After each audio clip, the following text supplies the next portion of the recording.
First of all મેં 2015ની અંદર as a telecaller Tech Mahindra કંપનીની અંદર જોઈન કર્યું હતું. એ ટાઈમે શિયાળો હોય, ઉનાળો હોય, સર ચોમાસો હોય, ટેન્ટની અંદર બહાર નાખી અને એ વસ્તુ અમે કસ્ટમરને અવેર કરતા હતા.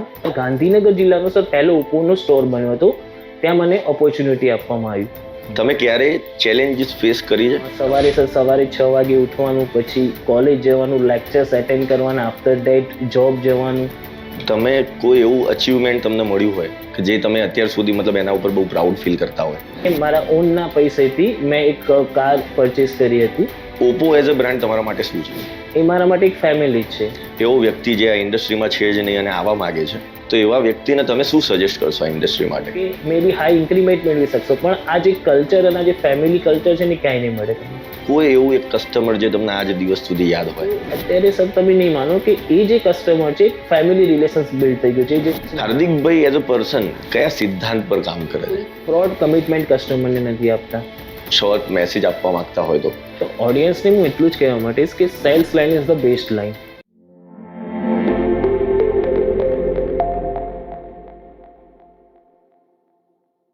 હાર્દિકભાઈ, welcome to Oppo make your movement. Thank you so much. સૌથી પહેલા વાત કરીએ તમારા કરિયરની શરૂઆતની, તો ક્યાંથી થઈ શરૂઆત? કરણભાઈ, જો મારી કરિયરની સ્ટાર્ટિંગની વાત કરું તો ફર્સ્ટ ઓફ ઓલ મેં 2015ની અંદર as a telecaller Tech Mahindra કંપનીની અંદર જોઈન કર્યું હતું. ઓકે, એ ટાઈમ ઉપર મારી સાથે સાથે કોલેજ પણ સ્ટાર્ટિંગ જ હતું. બંને કેરિયરની શરૂઆત ત્યાંથી જ હું કર્યું હતું. પછી વન ઓફ માય કલીગ મને મળ્યો, એની મને ઓપ્પો કંપની વિશે ઇન્ફોર્મેશન આપી કે આ વખતે ઓપન વેકેન્સી છે, તો તું જતો હોય અને વિઝિટ કરતો હોય. એ પછી હું ગયો, ત્યાંના એક મારા સિનિયર સરને મળ્યો, મેં ઇન્ટરવ્યૂ મારું ક્લિયરેશન કર્યું. એઝ અ એક્ટિવિટી પ્રમોટર 2016ની અંદર મેં ત્યાં સ્ટાર્ટ કર્યું. Okay sir. પછી એઝ અ એક્ટિવિટી પ્રમોટરની અંદર સર એવી વસ્તુ હતી કે ત્યાં મીન્સ કે ટેન્ટ નાખવાના, કસ્ટમર્સ આવે છે તો એમને જે પણ થોડું ઘણું મારામાં એ ટાઈમે નોલેજ હતું એ વસ્તુ હું એમને એક્સપ્લેન કરતો હતો. ટૂંકમાં વસ્તુ એવી હતી કે કસ્ટમરને ઓપ્પો બ્રાન્ડ વિશે અવેર કરવાનું મારે. ઓકે, એ ટાઈમે શિયાળો હોય, ઉનાળો હોય, સર ચોમાસો હોય, ટેન્ટની અંદર બહાર નાખી અને એ વસ્તુ અમે કસ્ટમરને અવેર કરતા હતા. After that one of the senior આ વસ્તુ મારી અંદર નોટિસ કરી. ઓકે, તો એ મારી પાસે આવ્યો અને મને ઇન પ્રમોટર મીન્સ કે ઇન સ્ટોર પ્રમોટર માટે ઓપોર્ચ્યુનિટી આપી. એ 2017 સ્ટાર્ટિંગ મંથની અંદર છે. તો આપણે એક્સેપ્ટ કરી લીધી કે હા મને ફાવશે. ઓકે સર, હું કરીશ. ઓકે, તો 2017ની અંદર સેક્ટર 21 ગાંધીનગરની અંદર ગાંધીનગર જિલ્લાનો સર પહેલો ઓપ્પોનો સ્ટોર બન્યો હતો. ત્યાં મને ઓપોર્ચ્યુનિટી આપવામાં આવી. ઓકે, તો 2017ની અંદર સર હું as a in store promoter ત્યાં મેં વર્ક કર્યું. પછી આગળ મારી જર્નીની શરૂઆત ત્યાંથી સર સ્ટાર્ટ થઈ. આફ્ટર ડેટ ઓપ્પોની અંદર મને ઘણું કોન્ફિડન્સ લાગ્યું. પછી મેં મારી લાઈફની જર્ની છે એ ત્યાં કન્ટિન્યુ રાખી સર. ઓકે, સો આટલા બધા વર્ષમાં અરાઉન્ડ 10 વર્ષ થઈ ગયા તમને, તો એમાં એવું બન્યું કે કોમ્પિટિશન બ્રાન્ડે તમને અપ્રોચ કર્યા હોય? કારણ કે આટલો ટાઈમ તમે નીકાળ્યો છે, તો ક્યાંક ને ક્યાંક તેવું બન્યું જશે. ઓબ્વિયસલી કરણભાઈ, 2023ની અંદર સર મને કોમ્પિટિશન બ્રાન્ડમાંથી ઓફર આવી હતી અને સારા પેકેજ સાથે ઓફર આવી હતી. તો ઓવરઓલ સર આપણે જે કામ કરીએ છીએ ઓબ્વિયસલી પૈસા માટે જ કરીએ છીએ. તો આપણે એ કંપની સાથે જોઈન પણ થયા 2023 અંદર. એક વન ઓફ કોમ્પિટિશન બ્રાન્ડ હતી, એમાં હું જોઈન થયો હતો. તો પછી તમે વળતા ઓપ્પોમાં ક્યારે આવ્યા? 2024ની અંદર સર હું ફરીથી ઓપ્પોની અંદર આવી ગયો. સો એવું તો શું થયું કે તમે ઓપ્પોના અંદર રિટર્ન થયા? સર એકચ્યુઅલી એક બ્રાન્ડ સેટિસ્ફેક્શન હોય ને, હું ત્યાં કામ કરતો હતો કોમ્પિટિશન બ્રાન્ડની અંદર, પણ જે અંદરથી ગટ્સ ફિલિંગ આવી જોઈએ ને એ મને નથી આવી રહી. સો મને ક્યાંક ને ક્યાંક એવું થયું હતું કે સાલું ખોટું થઈ ગયું છે. પણ પછી 2024ની અંદર ફરીથી મેં એઝ અ ઓપ્પો કંપનીની અંદર રિજોઈન હું થયો. આ 10 વર્ષના સમયગાળામાં તમે ક્યારે ચેલેન્જીસ ફેસ કરી છે તમારા કરિયર લાઈફમાં? ઓબ્વિયસલી સર, ચેલેન્જિંગ તો ઘણી બધી ફેસ કરી છે. એકચ્યુઅલી જ્યારે મારું સ્ટાર્ટિંગ કેરિયર હતું એ ટાઈમે મને ઘણી ચેલેન્જીસ ફેસીસ થતી હતી. 2016ની અંદર સર મારા ફાધર હતા એક્સપાયર્ડ થઈ ગયા હતા. આફ્ટર ડેટ ઘરમાં થોડું ફાઇનાન્શિયલ ક્રાઇસિસ પણ હતા. તો પછી મેં તમને કીધું એમ કે જોબ પણ મેં સ્ટાર્ટ કરી હતી. તો 2016ની અંદર હું મોર્નિંગમાં મારી જે કોલેજ હતી એ 7 વાગ્યાની હતી અને જોબ ટાઈમિંગ હતો મારો 10:30નો. ઓકે, તો સવારે 6 વાગે ઉઠવાનું, પછી કોલેજ જવાનું, લેક્ચર્સ એટેન્ડ કરવાના, આફ્ટર ડેટ જોબ જવાનું. તો સર બહુ ક્રુશિયલ ટાઈમ મેં ફેસ કર્યો હતો એ ટાઈમની અંદર. ઓકે, સો ઓપ્પોના 10 વર્ષના કાર્યકાળમાં તમે કોઈ એવું અચીવમેન્ટ તમને મળ્યું હોય કે જે તમે અત્યાર સુધી મતલબ એના ઉપર બહુ પ્રાઉડ ફીલ કરતા હોય? એક્ઝેક્ટલી સર, 6 મહિના પહેલાંની જ વાત છે. એકચ્યુઅલી ઓપ્પોમાં મારે કામ કરે ઘણો એવો સમય થઈ ગયો હતો. તો મેં એકચ્યુઅલી આ જે વસ્તુ હતી મારા ફેમિલી માટે જ આપી. મેં મારા ઓનના પૈસેથી મેં એક કાર પરચેસ કરી હતી.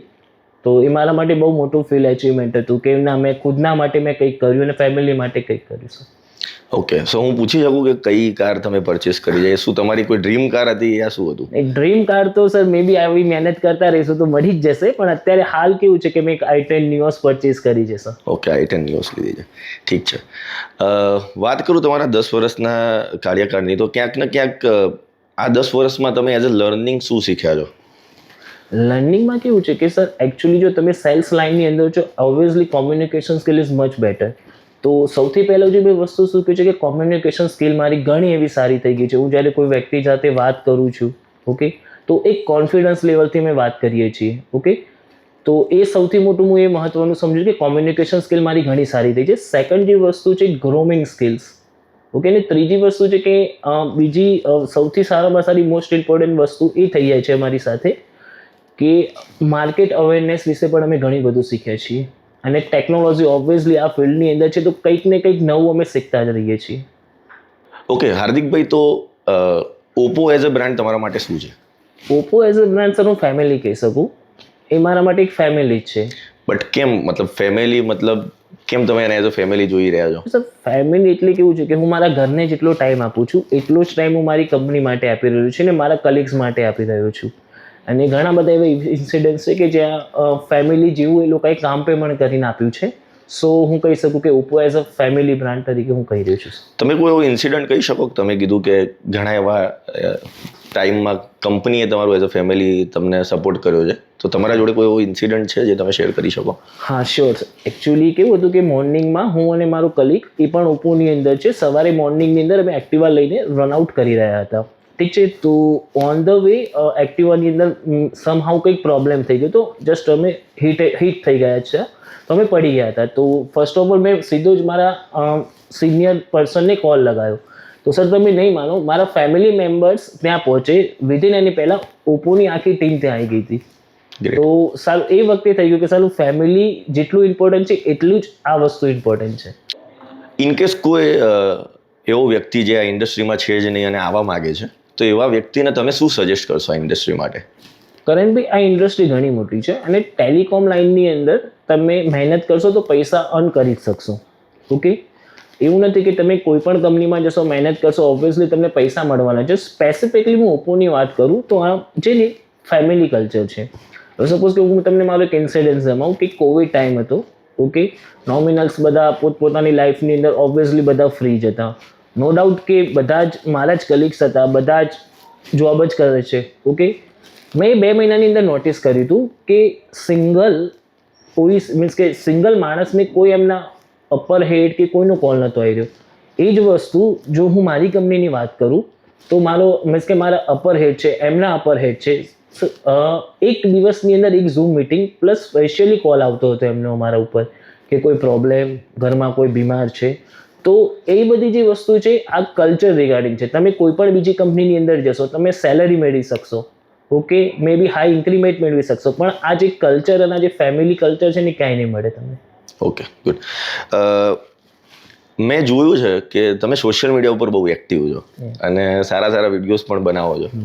તો એ મતલબ તમને અંદરથી એવું થયું કે ક્રિએટ કરવા, યા પછી શું છે એના પાછળની સ્ટોરી?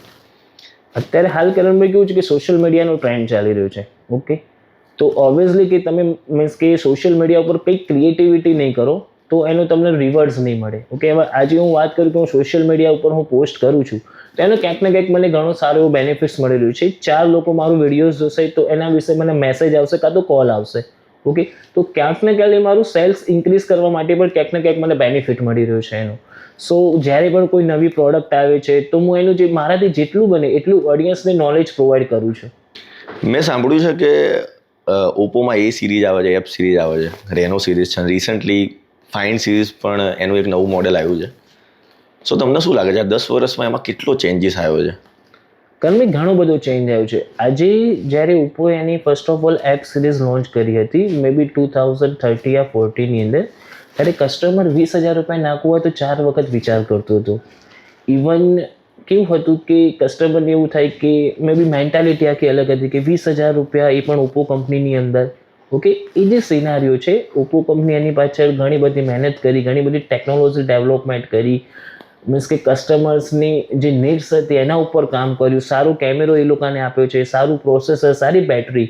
તો આ ઇનોવેશનની પાછળ ક્યાંક ને ક્યાંક કંપનીએ ઘણું બધું મીન્સ કે આ 10 યર્સની અંદર કંપનીએ ઇમ્પ્રુવમેન્ટ લાવ્યું છે. ઓકે, આજે હું વાત કરું તો કસ્ટમરને એ ટ્રસ્ટ આવી ગયો છે કે નહીં, ઓપ્પોનો ફોન છે તો ઓબ્વિયસલી આપણને સારું કેમેરો મળવાનો જ છે.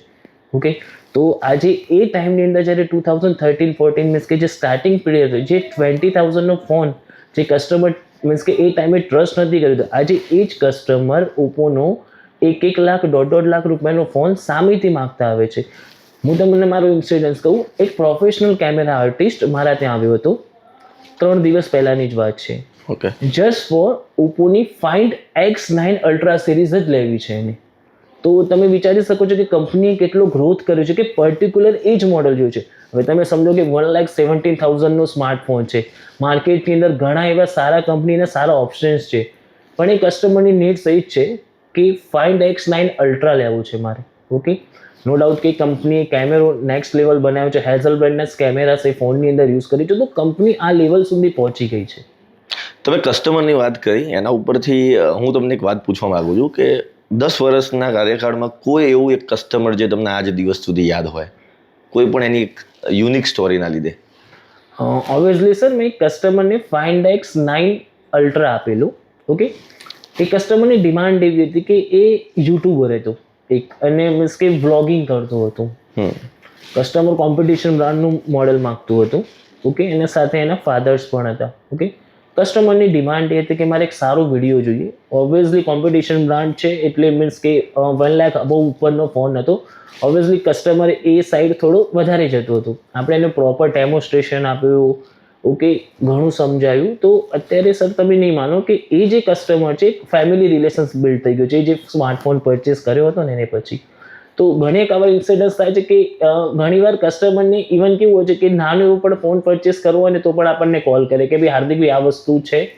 તો આવા ઘણા બધા કસ્ટમર્સની મુવમેન્ટ છે મારી પાસે. રિસન્ટલી જ મેં એવું સાંભળ્યું છે કે ઓપ્પોનું જે સૌથી વધારે ટ્રેન્ડ સેટર સિરીઝ છે, રેનો સિરીઝ, એનું એક નવું મોડેલ આવવાનું છે, રેનો 16. સો તમે કેટલા એક્સાઇટેડ છો એ મોડેલ માટે? બહુ જ સર, કારણ કે વર્ષની અંદર એવું કહેવાય કે રેનો 16 આવે એટલે અમારી માટે દિવાળી છે. કસ્ટમરની સામે ડિમાન્ડ એટલી હોય છે. ઓકે, રેનો સિરીઝને એક્સાઇટમેન્ટ એટલા માટે રહે છે કે આમાંની અંદર 3 વસ્તુ બહુ સારી હોય છે. તો એ જે રેનો સિરીઝ આવે એમાં આર્ટ, ઇનોવેશન અને ટેકનોલોજી, આ ત્રણેય વસ્તુ એ સ્માર્ટફોનની અંદર તમને મળી રહે છે. અમને જેટલી એક્સાઇટમેન્ટ હોય છે એટલી જ એક્સાઇટમેન્ટ કસ્ટમર્સની અંદર પણ હોય છે.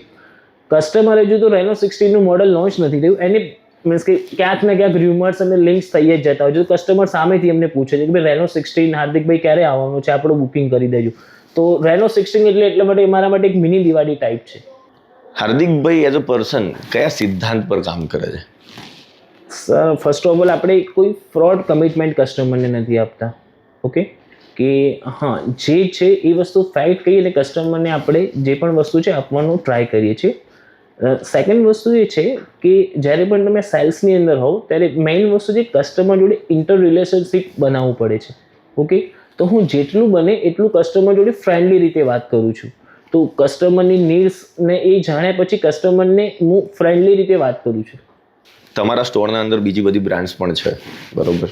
સો ક્યારે એવું પણ બન્યું હશે કે તમારું કોઈ એવું મોડેલ આવ્યું છે અને કોમ્પિટિશન બ્રાન્ડ પૂરી શોખ છે કે આ મોડેલ આવ્યું છે તો હવે આપણે કંઈક યુનિક કરવું જ પડશે, એવું તમારા માટે કયા મોડેલમાં એક્સપિરિયન્સ રહ્યું? હા કરણભાઈ, ઓપ્પોની F27 પ્રો સિરીઝ આવી હતી, એ માર્કેટમાં ધૂમ મચાવી દીધી હતી. ઓબ્વિયસલી કેવું હતું કે એ વખતે IP69 એટલે મીન્સ કે વોટરપ્રૂફ ફોન કહેવાય, એ ફર્સ્ટ ઓફ ઓલ ઇન્ડિયન માર્કેટની અંદર આ સેગમેન્ટની અંદર ફર્સ્ટ ઓફ ઓલ કોઈ કંપની લઈને આવી હતી. તો તમે બિલીવ નહીં કરો, અને સાથે સાથે વોટરપ્રૂફ તો છે, ડ્યુરેબિલિટી પણ એટલી જ સારી હતી ફોનની. ઓકે, વન ઓફ ધ અમારા સિનિયર્સ છે, ઇવન કસ્ટમર પણ ઘણી વખત ફોન પછાડતા હતા. ઠીક છે, અને નો લેવલ કે નેક્સ્ટ લેવલ ડ્યુરેબિલિટી હતી. તો જ્યારે એ સિરીઝ લોન્ચ થઈ તો લિટરલી કસ્ટમરની ડિમાન્ડ જ હતી કે નહીં, કસ્ટમર આખું માર્કેટ ફરી આવે પણ જે પ્રોડક્ટ જોઈએ F27 Pro Plus જોઈએ. એનું રીઝન હતું કે નોમિનલ કેવું હતું, આ લેવલની જે ડ્યુરેબિલિટી એ કોઈ સ્માર્ટફોન પાસે હતી નહીં એ ટાઈમની અંદર. તો નોમિનલ્સ કેવું થતું હતું કે મોસ્ટ ઓફલી એ જે સેગમેન્ટ હતું એમાં કસ્ટમરની એક જ મોટી કમ્પ્લેન કે ઘરમાં નાનું છોકરું છે, ડિસ્પ્લે તૂટી જાય છે. ઓકે, કાં તો પછી નોર્મલ હાઇટમાંથી ફોન પડી ગયો, ડિસ્પ્લે તૂટી ગઈ, અને ઓબ્વિયસલી એમોલેડ ડિસ્પ્લે એટલે જેની કોસ્ટિંગ આવતી હતી ઊંચી આવતી હતી. તો દરેક કસ્ટમરનો આ પેઇન પોઈન્ટ હતો કે ફોનની ડિસ્પ્લે તૂટી જાય છે. તો ઓપ્પો કંપની કસ્ટમર માટે વિચાર્યું, ઓકે, અને ઓપ્પો F27 Pro Plusની અંદર એ સેગમેન્ટની બેસ્ટ અને સારામાં સારી ડ્યુરેબિલિટીવાળી ડિસ્પ્લે આપી છે, ઓકે. તો એ ટાઈમ પિરિયડની અંદર તો અમારી પાસે એવું થયું કે અમારે સ્ટોક પણ પતી ગયો હતો. અમે અમારા ઉપર હેડના સરને કહીએ તો પણ ઇવન મીન્સ કે એટલી સારી સિરીઝ ઓન ગોઈંગ ગઈ કે સારામાં સારું સેલ એ સિરીઝની થયું હતું. એ તો સારું જ હતું. એ પછી ઓપ્પોની એક બીજી જ સક્સેસફુલ સિરીઝ આવી હતી, Reno 14 સિરીઝ, ઓકે. તો ઓબ્વિયસલી અમે જેમ રીલનું કેમ્પેઇન ચલાવતા હતા, કસ્ટમર્સ જોતા હતા, ઓનલાઈન રીલ્સ વગેરે જોઈ અને કસ્ટમર આવે. નો ડાઉટ કે જે કોસ્ટિંગ હતી ફોનની અરાઉન્ડ 38 to 40,000ની અંદર હતી. તો કસ્ટમર ડાયરેક્ટ પરચેસ કરવાનું છે નહીં. રીલ્સ જોવે કસ્ટમર આવે, એનો લુક જોવે, ઇવન ઝૂમિંગ કરી અને કેમેરો જોવે. ઓબ્વિયસલી હવે ઓપ્પોની રેનો સિરીઝ લોન્ચ થઈ છે, એ વખતે કોમ્પિટિશન બ્રાન્ડની પણ બીજી કોઈ સિરીઝ લોન્ચ થવાની હતી. તે બંનેનું કેમેરા પરફોર્મન્સ વગેરે જોવે, ઓકે. અને એ સિરીઝ પણ એનો લુક, અપિરિયન્સ, એનું કેમેરા પરફોર્મન્સ, ઇવન પ્રોસેસર, આ લીધે ઓપ્પોની એક Reno 14 સિરીઝ આ પણ માર્કેટની અંદર એક સારી સક્સેસ મેળવી હતી. અને લેટ યુ નો કે ઓપ્પોની અત્યારે હાલ ફાઇન્ડ સિરીઝ જે ચાલી રહી છે X9 Ultra, obviously camera preferred series છે, એમાં તમને અપગ્રેડ લેવલનું પ્રોસેસર મળે છે, ઓકે. તો એ જે ફાઇન્ડ X9s સિરીઝ છે એમાં ઓપ્પો કંપનીએ હેઝલબ્લેડ સાથે કોલેબોરેશન કરી અને તમને એક નેક્સ્ટ લેવલના કેમેરા ફીચર્સ પ્રોવાઈડ કર્યા છે. હાર્દિકભાઈ, તમારા 10 વર્ષના એક્સપિરિયન્સમાં તમે આ અપ્સ એન્ડ ડાઉન્સ જોયા, બરોબર, અને ફાઇનલી તમે અત્યારે આ સ્ટેજ પર છો. બટ આપણી જે ઓડિયન્સ છે એમને તમે એક શોર્ટ મેસેજ આપવા માંગતા હોય તો ઓડિયન્સને હું એટલું જ કહેવા માટીશ કે sales line is the best line. જો તમે મહેનત કરશો તો અહીંયા કમાવા માટે ઘણું બધું છે. મે બી એવું પણ બની શકે છે કે તમે ક્લાસ 2-3 ઓફિસર કરતાં પણ સારું અર્ન કરીને જાઓ છો. હાર્દિકભાઈ, થેન્ક યુ, તમે આટલો સમય આપ્યો અને તમે તમારી એક સારી એવી ઇન્સાઇટ સ્ટોરી અમારા સાથે શેર કરી. એના બદલ તમારો ખૂબ ખૂબ આભાર. Thank you so much also કરણભાઈ. Thank you.